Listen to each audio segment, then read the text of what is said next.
Hello दोस्तों, स्वागत है आप सभी का आपके अपने YouTube channel BK hi-fi study में। दोस्तों, आज मैं आपको कराऊंगा किरण ऑब्जेक्ट बुक से इतिहास के कुछ महत्वपूर्ण प्रश्न। ये वीडियो आपके एग्जाम के लिए बहुत ही हेल्पफुल होने वाली है, क्योंकि आप चाहे किसी भी एग्जाम की तैयारी कर रहे हों, क्वेश्चन ही से रिपीट होते हैं। तो पहला क्वेश्चन आपके सामने स्क्रीन पर है। यूनानियों को भारत से बाहर किसने निकाला था? इसका सही आंसर है ऑप्शन ए, चंद्रगुप्त मौर्य ने। दोस्तों, चंद्रगुप्त मौर्य ने यूनानियों को भारत से बाहर निकाला था। जैसा कि आप जानते हैं, चंद्रगुप्त मौर्य ने सेल्यूकस निकेटर को हराया था। आप ये भी जानते हैं। नेक्स्ट प्रश्न आपके सामने है। कलिंग युद्ध किस वर्ष हुआ था? इसका राइट आंसर है दोस्तों ऑप्शन ए, 261 बीसी में। कलिंग युद्ध 261 बीसी में होता है। जैसा कि आप जानते हैं, अशोक के द्वारा ये युद्ध लड़ा जाता है और कलिंग युद्ध के बाद अशोक जो होता है युद्ध की नीति को त्याग देता है। नेक्स्ट, प्राचीन भारत का प्रसिद्ध शासक कौन था जिसने अपने जीवन के अंतिम दिनों में जैन धर्म अपना लिया था? दोस्तों, इसका सही आंसर है ऑप्शन 3, चंद्रगुप्त। जी हाँ दोस्तों, चंद्रगुप्त ने अपने अंतिम दिनों में जैन धर्म को अपना लेते हैं तथा श्रवणबेलगोला में जाकर रहते हैं और सलेखना विधि से अपने प्राणों को त्याग देते हैं। नेक्स्ट प्रश्न, शिलालेखों में किस राजा को देवानाम्पिया प्रियदर्शी देवताओं का प्रिय कहा गया है? इसका सही आंसर है दोस्तों अशोक। अशोक को देवानाम्पिया प्रियदर्शी देवताओं का प्रिय कहा गया है। नेक्स्ट प्रश्न, मौर्य वंश के बाद निम्नलिखित में से किसने मगध पर शासन किया था? इसका सही आंसर है ऑप्शन 3, सुंग वंश ने। दोस्तों, मौर्य वंश के बाद सुंग वंश ने मगध पर शासन किया था। नेक्स्ट प्रश्न आपके सामने है कि चरक किसके दरबार में प्रसिद्ध चिकित्सक था? इसका सही आंसर है ऑप्शन 4, कनिष्क। जी हाँ दोस्तों, चरक जो थे वो कनिष्क के दरबार में प्रमुख चिकित्सक थे। नेक्स्ट प्रश्न, ये क्वेश्चन देखो कितना रिपीट हुआ है, आप देख सकते हैं। नेक्स्ट प्रश्न आपके सामने है कि निम्नलिखित में से पहली बार किसने बिहार के बोध गया में महाबोधि मंदिर का निर्माण करवाया था? दोस्तों, इसका सही आंसर है ऑप्शन 2, अशोक ने। जी हाँ, अशोक के द्वारा पहली बार बिहार के बोध गया में महाबोधि मंदिर का निर्माण करवाया गया था। नेक्स्ट प्रश्न, निम्नलिखित में से किसने सांची के स्तूप का निर्माण कराया था? सही आंसर है दोस्तों ऑप्शन 1, अशोक ने। जी हाँ दोस्तों, अशोक ने सांची के स्तूप का निर्माण कराया था। नेक्स्ट प्रश्न, निम्नलिखित में से वह महानतम कुषाण नेता कौन था जो बौद्ध बन गया था? इसका सही आंसर है ऑप्शन 3, कनिष्क। देखिए दोस्तों, कनिष्क एक कुषाण नेता रहा है जो कि एक बौद्ध बन गया था। पूछा जा सकता है कि कनिष्क किस धर्म से संबंधित है, तो कनिष्क बौद्ध धर्म से संबंधित है। नेक्स्ट प्रश्न, चंद्रगुप्त मौर्य के दरबार में पश्चिम एशिया के यूनानी राजा सेल्यूकस निकेटर द्वारा भेजा गया राजदूत कौन था? इसका सही आंसर है मेगास्थनीज। और जैसा कि आप जानते हैं, मेगास्थनीज चंद्रगुप्त मौर्य के दरबार में आया था जो कि सेल्यूकस निकेटर ने भेजा था। नेक्स्ट प्रश्न, कनिष्क किस वर्ष में राज्य सिंहासन पर आरूढ़ हुए थे? इसका सही आंसर है 78 ईस्वी में। जी हाँ दोस्तों, जो कनिष्क राज्य सिंहासन पर 78 ईस्वी में बैठे थे। नेक्स्ट, निम्नलिखित में से किसने और कब पहली बार अशोक के शिलालेखों का अर्थ स्पष्ट किया था? दोस्तों, इसका सही आंसर है ऑप्शन 3, 1837 में जेम्स प्रिंसिप ने अशोक के जो शिलालेख हैं उनके अर्थ को स्पष्ट किया था। याद रखिएगा, एग्जाम के पॉइंट ऑफ व्यू से इंपोर्टेंट क्वेश्चन है। नेक्स्ट क्वेश्चन, संगम काल में रोमन व्यापार का केंद्र बताइए। इसका सही आंसर है ऑप्शन 4, जी हाँ, मुसीर। देखिए, मुसरी जो था संगम काल में एक रोमन व्यापार केंद्र था। नेक्स्ट, कुषाण काल में भारतीय और ग्रीक शैली के मिश्रण से विकसित कला शैली को किस नाम से जाना जाता है? दोस्तों, इसे जाना जाता है गंधार कला के नाम से। जो कुषाण काल में गंधार कला के अंदर भारतीय और ग्रीक शैली के जो मिक्सचर से बनी शैली थी वो गंधार कला थी। ये आपको पता होना चाहिए। नेक्स्ट, राजा खारवेल किस चेदी वंश के महानतम शासक थे? इसका सही आंसर है ऑप्शन 2, कलिंग के। जी हाँ दोस्तों, राजा खारवेल जो थे वो कलिंग के चेदी वंश के महानतम शासक थे। नेक्स्ट प्रश्न, कलिंग के विरुद्ध अशोक के अभियान की जानकारी का मुख्य स्रोत निम्नलिखित में से कौन सा है? दोस्तों इसका सही आंसर है ऑप्शन 4 शिलालेख 13। देखिए आप जानते हैं क्वेश्चन सीधा आपसे इस तरह से पूछा जाता है कि अशोक का कौन सा अभिलेख है जो कलिंग का युद्ध के बारे में जानकारी देता है, तो वो शिलालेख 13 ही है, आपको ये याद रखना है। नेक्स्ट, मौर्य वंश के तत्काल बाद किस वंश ने आकर मगध राज्य पर शासन किया था? ये क्वेश्चन हम कर चुके हैं। इसका सही आंसर था ऑप्शन 2 शुंग वंश ने। जी हाँ दोस्तों, मगध वंश के यानी कि मौर्य वंश के तुरंत बाद मगध पर शुंग वंश ने शासन किया था। नेक्स्ट प्रश्न आपके सामने है कि प्राचीन चोल साम्राज्य की राजधानी कहाँ पर थी? प्राचीन की पूछा है, इसका राइट आंसर होगा ऑप्शन 1 उरैयूर। जी हाँ दोस्तों, उरैयूर प्राचीन चोल साम्राज्य की राजधानी थी। नेक्स्ट, कुषाण वंश का प्रसिद्ध राजा का नाम बताइए। इसका सही आंसर है दोस्तों ऑप्शन 1 कनिष्क। कनिष्क कुषाण वंश का एक प्रसिद्ध राजा रहा है, ये आपको पता होना चाहिए। नेक्स्ट, अशोक ने समूचे भारत और सीलोन में बौद्ध धर्म का प्रसार किस प्रकार किया था? इसका सही आंसर क्या है दोस्तों? इसका सही आंसर है ऑप्शन 2 धर्म महामात्रों को भेजकर। देखिए अशोक ने पूरे भारत में और सीलोन में बौद्ध धर्म का प्रचार किया, और कैसे किया? तो धर्म महामात्रों को भेजकर ये उन्होंने प्रचार किया था।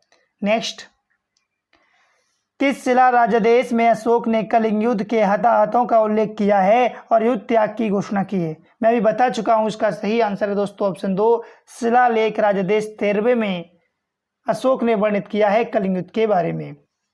नेक्स्ट क्वेश्चन की तरफ मूव करेंगे। बिंदुसार के शासन के दौरान अशांति कहाँ थी? दोस्तों इसका सही आंसर है ऑप्शन 3 तक्षशिला में। देखिए जब बिंदुसार के शासन के दौरान जो अशांति फैली थी वो तक्षशिला में फैली थी, जिसको कि अशोक ने जाके वहां दबाया था। नेक्स्ट दोस्तों, मौर्य दरबार में ग्रीस के राजदूत का क्या नाम था? इसका सही आंसर है ऑप्शन 2 मेगस्थनीज। देखिए आप जानते हैं कि मेगस्थनीज जो था सेल्यूकस निकेटर का राजदूत बनकर आया था, चंद्रगुप्त मौर्य के दरबार में आया था। नेक्स्ट, अर्थशास्त्र के लेखक किसके समकालीन थे? अर्थशास्त्र के लेखक हैं चाणक्य, और आपको पता होना चाहिए कि चाणक्य किसके समकालीन थे? चंद्रगुप्त मौर्य के समकालीन थे, इनके प्रधानमंत्री रहे हैं, ये भी आपको पता होना चाहिए। नेक्स्ट, सातवाहन का सबसे बड़ा शासक कौन था? जी हाँ दोस्तों, इसका सही आंसर है ऑप्शन 2 गौतमी पुत्र सातकर्णी सातवाहन जो वंश रहा है उसका सबसे बड़ा शासक रहा है। नेक्स्ट प्रश्न, चंद्रगुप्त मौर्य ने अपने अंतिम दिन कहाँ व्यतीत किए थे? क्वेश्चन को मैंने अभी एक्सप्लेन में बताया था, इसका सही आंसर है ऑप्शन 4 श्रवणबेलगोला कर्नाटक में चंद्रगुप्त मौर्य ने अपने अंतिम दिन व्यतीत किए थे। नेक्स्ट प्रश्न, किस भारतीय शासक ने कलिंग का युद्ध लड़ा था? इसका सही आंसर है दोस्तों ऑप्शन 4 अशोक ने 261 BC में। आप जानते हैं कि कलिंग का युद्ध होता है और जो कि अशोक ने लड़ा था।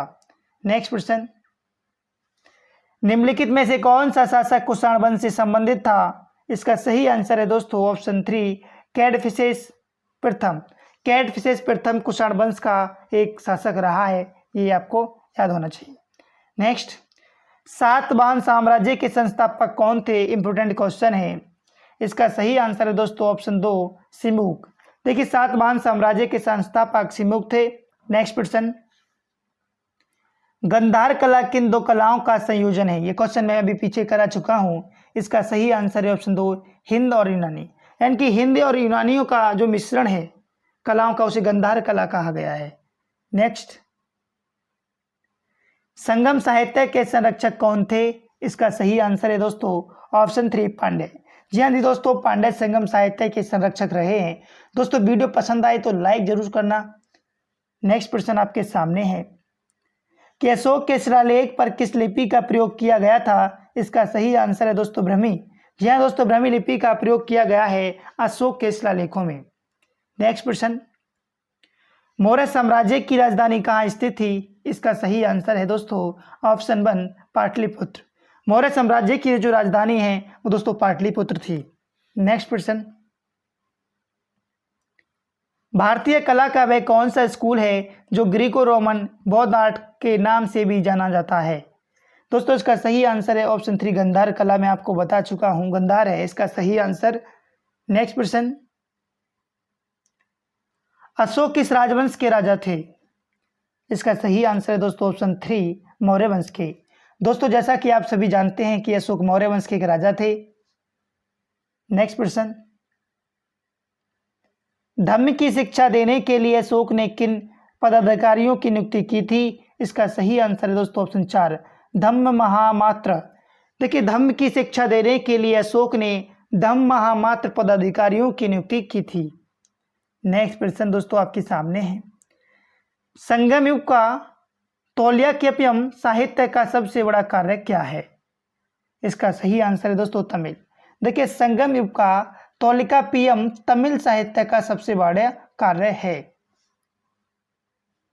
ये 2017 में पूछा गया प्रश्न है। नेक्स्ट प्रश्न, भारत सरकार के प्रतीक में निम्नलिखित में से कौन मौर्य वंश से अपनाया नहीं गया था? इसका सही आंसर है दोस्तों सत्यमेव जयते। सत्यमेव जयते आप जानते हैं मुंडकोपनिषद से लिया गया है। नेक्स्ट प्रश्न, नंदराज वंश का संस्थापक कौन था? इंपोर्टेंट क्वेश्चन है। इसका सही आंसर है महापद्म नंद। जी हाँ दोस्तों नंद वंश का जो संस्थापक रहा है महापद्म नंद है, याद रखिएगा। नेक्स्ट प्रश्न, यूनानी राजदूत मेगास्थनी इनमें से किसके शासक काल में दरबार में आया था? मेगास्थनी मैं आपको बता चुका हूं ये किसके दरबार में आया था? चंद्रगुप्त मौर्य के दरबार में आया था, जो कि सेल्यूकुश निकेटर का राजदूत था। नेक्स्ट प्रश्न, निम्नलिखित शासकों में से किसके लिए एक का ब्राह्मण प्रयुक्त हुआ है? इसका सही आंसर दोस्तों क्या है? ऑप्शन नंबर 4 गौतमी पुत्र सातकर्णी शासक के लिए एक का ब्राह्मण प्रयुक्त शब्द हुआ है। नेक्स्ट प्रश्न, ग्रीक यानी कि यूनानी लेखकों द्वारा अग्रमीज या जेंड्रेमरीज किसे कहा गया है? इसका सही आंसर है दोस्तों ऑप्शन 4 धनानंद को। दोस्तों यूनानी लेखकों के द्वारा धनानंद को अग्रमीज या जेंड्रेमीज कहा गया है। नेक्स्ट प्रश्न, निम्नलिखित में से किसकी जानकारी अशोक के शिलालेखों से मिलती है? दोस्तों इसका सही आंसर है ऑप्शन 4 सभी विकल्प सही है। जो अशोक के शिलालेख हैं उनसे जीवन वृत्त मिलता है, आंतरिक नीति भी मिलती है और विदेश नीति का वर्णन भी अशोक के शिलालेखों से मिलता है। नेक्स्ट प्रश्न दोस्तों, कि निम्नलिखित में से किसने सांची के स्तूप का निर्माण करवाया था? इसका सही आंसर है दोस्तों ऑप्शन ए अशोक ने करवाया था। जी हाँ दोस्तों सांची के स्तूप का निर्माण अशोक ने करवाया था। नेक्स्ट प्रश्न आपके सामने है, कुषाण साम्राज्य के संस्थापक कौन थे? इसका सही आंसर है दोस्तों ऑप्शन 3 कुजुल कैनफिसेस। कुषाण साम्राज्य के संस्थापक कुजुल कैनफिसेस थे। नेक्स्ट प्रश्न, सारनाथ स्तंभ के ऊपर रखे हुए शेर जिन्हें हमें अपने नोटों पर देखते हैं वास्तविकता में किस पदार्थ पर नक्काशित हैं? सही आंसर है दोस्तों ऑप्शन 2 पत्थर पर। देखिए सारनाथ स्तंभ के ऊपर रखे हुए जो शेर हैं जिन्हें हम अपने नोटों पर देखते हैं वास्तव में वो पत्थर पर नक्काशित हैं। नेक्स्ट प्रश्न, सारनाथ स्तंभ का चक्र निम्न में से किसे इंगित करता है? इसका सही आंसर है दोस्तों ऑप्शन 3 प्रगति को। जी हाँ दोस्तों सारनाथ जो स्तंभ है जो उसका चक्र है ना वो प्रगति को इंगित करता है यानी कि प्रदर्शित करता है। नेक्स्ट प्रश्न, निम्न में से कौन सा तत्व धर्म में वर्णित नहीं था? इसका सही आंसर है दोस्तों संघ के प्रत्यास्था जो शब्द है या जो तत्व है वो धम्म में वर्णित नहीं था। नेक्स्ट प्रश्न, दोस्तों मैं आपको फिर बता देता हूं कि जितने भी मैं प्रश्न करा रहा हूं एग्जाम के पॉइंट व्यू से इंपॉर्टेंट हैं, क्योंकि दोस्तों आप जैसे देख रहे हैं ये सभी क्वेश्चन एग्जाम में पूछे गए हैं। ऐसा कोई भी क्वेश्चन नहीं है जो आपके लिए फालतू में करा रहा हूं, तो प्लीज वीडियो को ध्यान से देखना है और पूरा देखना है। नेक्स्ट प्रश्न है कि धार्मिक स्तूप निम्नलिखित में से किस स्थान पर स्थित है? दोस्तों इसका सही आंसर है ऑप्शन 2 सारनाथ में स्थित है। नेक्स्ट प्रश्न, शक संवत की स्थापना किस सन में की गई थी? इसका सही आंसर है दोस्तों ऑप्शन 2 78 ईस्वी में। जी हाँ दोस्तों शक संवत की स्थापना 78 ईस्वी में की गई थी। नेक्स्ट प्रश्न, चोल साम्राज्य के संस्थापक का नाम बताइए जिसने तंजौर पर कब्जा किया और जिसके बाद आदित्य फर्स्ट राजा बना। इसका सही आंसर है दोस्तों ऑप्शन 4 विजयालय। जी हाँ दोस्तों, विजयालय चोल साम्राज्य का संस्थापक रहा है जिसने तंजौर पर कब्जा किया था और बाद में आदित्य फर्स्ट राजा बन गया, यानी कि उसकी उपाधि ली है उसने। दोस्तों आज के लिए हम इतना ही रखेंगे। अगर वीडियो पसंद आई हो तो लाइक करना, ज़्यादा से ज़्यादा वीडियो को शेयर करना है, कम से कम 2 दोस्तों के पास तो वीडियो को शेयर कर ही देना। कमेंट्स बॉक्स में जाना है, कितने क्वेश्चन सही थे आपको ये भी बताना है। अगर आपका कोई अनमोल सुझाव है तो कमेंट्स बॉक्स में ज़रूर दीजिएगा, हम उस पर ज़रूर ध्यान देंगे। दोस्तों अगर वीडियो पसंद आई हो तो लाइक करना। मिलेंगे नेक्स्ट वीडियो में। Thanks for watching.